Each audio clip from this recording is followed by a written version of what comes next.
옛날 아주 먼 옛날 작은 마을에 한 노인이 살고 있었습니다. 이 노인의 이름은 아키노 토마스였고 그는 항상 자신의 철학적 사유를 이웃들과 나누며 그들을 생각하게 만드는 것을 좋아했습니다. 그는 사람들에게 우성의 출납설에 대한 이야기를 전하면서 사람들의 일상적인 경험에 철학을 적용할 수 있도록 도와주곤 했습니다. 어느 날 마을 주민들이 화재로 인해 숲을 잃게 됐습니다. 산불은 빠르게 번졌고 숲의 나무들이 하나둘씩 불타 없어지면서 마을 사람들은 혼란에 빠졌죠. 불길이 진정된 후 토마스는 마을 회관에 마을 사람들을 모았습니다. 그는 그들에게 고대 철학에서 영감을 받은 아주 특별한 이야기를 해주고 싶었습니다. 여러분, 토마스가 말을 시작했습니다. 오늘 우리는 자연의 무서운 힘을 목격했습니다. 불길은 많은 것을 떼앗아갔지만 저는 이 망연자실한 가운데 우리가 우성의 출납설을 통해 교훈을 얻을 수 있다고 생각합니다. 마을 사람들은 토마스의 말에 귀를 기울였습니다. 일부는 고개를 갸우뚱하며 무슨 말을 하려는지 궁금해했습니다. 토마스는 미소를 지으며 계속 말했습니다. 우리의 눈앞에서 불타버린 각각 이 나무들은 그저 하나의 나무들에 불과했습니다. 하지만 여러분의 마음속에서는 그 수많은 나무들이 하나로 통합된 숲이라는 보편적인 개념으로 자리 잡고 있을 것입니다. 이것이 바로 우성의 출납설입니다.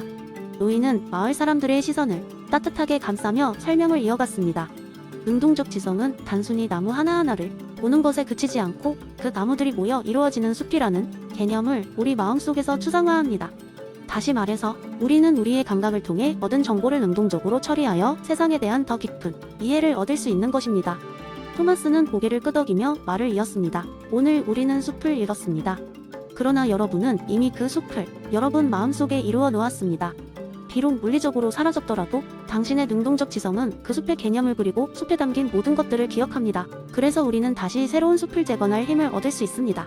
마을 사람들은 그제야 토마스의 이야기를 이해하고 고개를 끄덕였습니다. 모두가 슬픔 속에서도 희망을 찾을 수 있는 방법을 발견하게 된 것이었습니다. 그리고 그들은 서로 힘을 합쳐 새로운 나무를 심기 시작했습니다. 시간이 지나면서 숲은 다시 자라났고 토마스의 철학적 이야기는 마을 사람들의 마음속에 깊게 자리 잡았습니다. 이처럼 토마스 아퀴나스의 우성의 출납설은 단순한 철학적 이론을 넘어서 인간에게 추상적 사고와 희망을 제시하는 가치 있는 교훈을 전달했습니다. 숲은 사라졌지만 사람들의 마음속 숲은 더 크고 강하게 성장해 나갔습니다.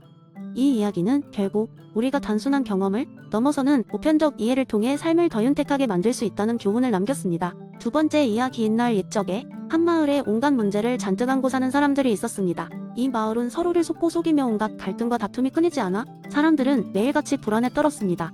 이곳에서는 가장 작은 일조차도 쉽게 큰 싸움으로 번졌습니다. 예를 들어 시장에서 사과 하나를 두고 두 사람이 언쟁을 벌이다 결국 과일 가게를 부수는 대소동으로 번지기 일쑤였죠. 그렇기에 마을에 살던 토마스 홉스가 말한 대로 고독하고 가난하며 불쾌하고 야만적이고 짧다고 표현할 수 있을 정도였습니다. 실제로 이곳 사람들은 서로를 믿지 못하고 항상 경계하며 먹고 사는데 급급해 다른 데에 신경 쓸 겨를이 없었습니다. 그러다 보니 자연스럽게 공동체 의식이나 사회적 연결, 고리는 무너져갔고 동네는 점점 황폐해져 갔습니다. 그러던 어느 날 이 마을에 이름난 현자, 토미가 찾아오게 되었습니다. 그는 여러 세계를 떠돌며 수많은 이치를 깨달은 현명한 자로 소문이 나 있었고 마을 사람들은 혹시나 하는 마음의 도움을 청하게 됩니다. 토미는 마을 사람들의 이야기를 천천히 듣고는 이렇게 말했습니다. 여러분, 나는 과거의 한 철학자가 남긴 지혜를 전해드리고자 합니다. 그 철학자는 인간의 본성이 이기적이며 이런 본성 때문에 자연 상태에서 끊임없는 투쟁이 일어난다고 했습니다. 그러나 우리가 서로 계약을 맺어 서로의 권리를 양도하면 그로 인해 평화와 질서를 유지할 수 있다고 했죠. 마을 사람들은 갸우뚱하며 기묘한 표정을 지었습니다. 무엇을 어떻게 하란 말인가요?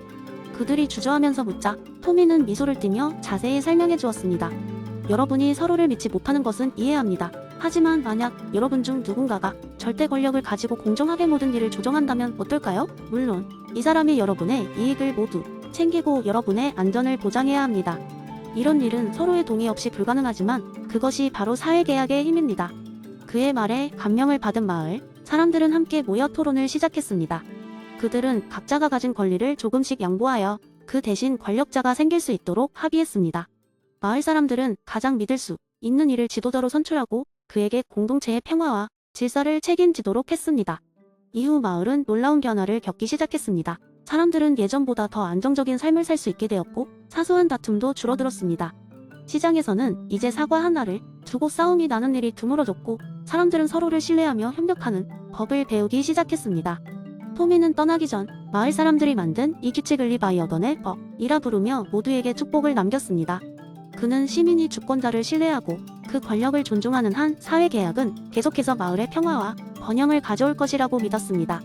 이렇듯 토마스 홉스의 사회계약설은 단순한 철학적 이론에 머물지 않고 실제로 마을을 변화시킨 강력한 원동력이 되었습니다. 마을 사람들은 그날 이후 서로를 이해하고 돕는 것의 중요성을 깨닫게 되었고, 그들의 삶은 더 이상 고독하고 가난하며 불쾌하고 야만적이고 짧다고 묘사될 수 없었습니다. 그들은 함께 만들어낸 새로운 질서 속에서 참된 자유와 평화를 누리게 된 것이었습니다. 세 번째 이야기, 옛날 옛적 마을과 도심으로부터 멀리 떨어진 울창한 숲 속에 살고 있는 독특한 공동체가 있었습니다. 그곳에 살고 있는 사람들은 스스로를 자연인이라 불렀고, 그들은 자연 상태로 돌아가 자유롭고 평등한 삶을 누리는 것을 목표로 살아가고 있었습니다. 이 공동체는 장자크 루소의 이론을 신봉하여 현대 사회의 문명과 편리함을 거부하고 자연의 질서 속에서 살아갔습니다. 그들은 사유재산이라는 개념이 없었고, 숲의 자원은 모두가 공유하는 것이었습니다. 먹을 것이 필요하면 숲에서 사냥을 하거나 열매를 따서 나눠 가졌고, 필요 이상의 것을 가지려고 하지 않았습니다. 하루는 이 공동체의 외부에서 한 사람이 찾아왔습니다. 그는 도시에서 왔다며 자신의 이름을 존이라고 소개했습니다. 존은 도시에 대해 이야기하면서 현대사회의 불평등과 부조리에 대해 토로했습니다. 그는 도시에 사는 동안 느끼지 못했던 억압과 스트레스에서 벗어나고 싶어 이곳에 오게 되었다고 했습니다. 존은 이 공동체의 삶에 매료되었고 그들과 함께 살기로 결정했습니다. 처음 며칠 동안 그는 자연 속에서의 자유를 만끽했습니다. 하지만 점차 시간이 지나면서 그는 자연 상태가 주는 불편함을 느끼기 시작했습니다. 처음에는 아무렇지 않게 여겼던 숲이 생활이 이제는 불편하게 느껴졌고, 공동체와의 생활에서 개인의 사적인 공간이 부족하다는 점이 그의 마음을 괴롭혔습니다. 어느 날 존은 공동체의 리더에게 다가가 불편함을 털어놓았습니다. 이곳에서의 삶은 정말 평화롭고 멋지지만 때때로 개인의 공간과 사유재산도 필요하다고 생각합니다. 우리가 각자 조금씩 개인의 공간을 가진다면 더 나은 삶이 되지 않을까요? 리더는 잠시 고민에 빠졌습니다. 그리고 말했다. 우리가 자연 상태를 유지하는 것은 평등하고 자유로운 삶을 위한 것입니다. 하지만 내가 말한 것은 일리 있어 보이는군. 그렇다면 우리가 할 수 있는 일은 우리가 원하는 바를 모두 반영하는 것입니다. 이 공동체의 모든 사람이 동의한다면 변화는 나쁜 것이 아닐 수도 있지. 그날 밤 공동체의 모든 사람들이 모였고 존의 제안에 대해 논의하기 시작했습니다. 사람들은 처음에는 망설였지만 각자의 의견을 나누면서 점차 개인의 공간과 사유재산의 개념을 수용해야 한다는 의견에 동의하기 시작했습니다. 결국 그들은 합의하여 모든 사람에게 작은 개인의 공간을 제공하기로 결정했습니다. 물론 이 공간들은 여전히 공동의 선을 염두에 두고 사용되어야 했지만, 이런 변화는 공동체 사람들이 삶의 새로운 바람을 불어넣었습니다. 존의 문제 제기는 공동체가 자연 상태에서 사회계약을 형성하는 방식이었습니다. 그들은 새로운 조화를 통해 개인의 자유와 평등을 유지하면서도 모두의 행복을 추구하는 방법을 찾을 수 있었습니다. 이로써 그들의 삶은 더욱 풍요로워졌으며 존은 자신이 공동체의 발전에 기여했다는 사실에 기쁨을 느꼈습니다. 이 경험을 통해 그들은 루소의 이론을 한 단계 진화시킨 새로운 이야기를 세상에 전달할 준비가 되었습니다. 자연 상태와 사회계약이 조화를 이룰 때 비로소 진정한 자유와 평등이 실현될 수 있다는 메시지를 말입니다. 네 번째 이야기, 한적한 마을에 사는 톰이라는 남자는 특별한 철학적 여정을 떠나기로 결심했습니다. 그는 주말마다 가까운 도심지를 찾아가 사람들에게 다양한 철학적 주제를 설명하며 대화를 나누곤 했습니다. 어느 날 톰은 찰리라는 친구로부터 피터 싱어웨이의 평등한 고려 원칙에 대해 듣게 되었고, 이 주제를 통해 사람들에게 중요한 메시지를 전해야겠다고 생각했습니다.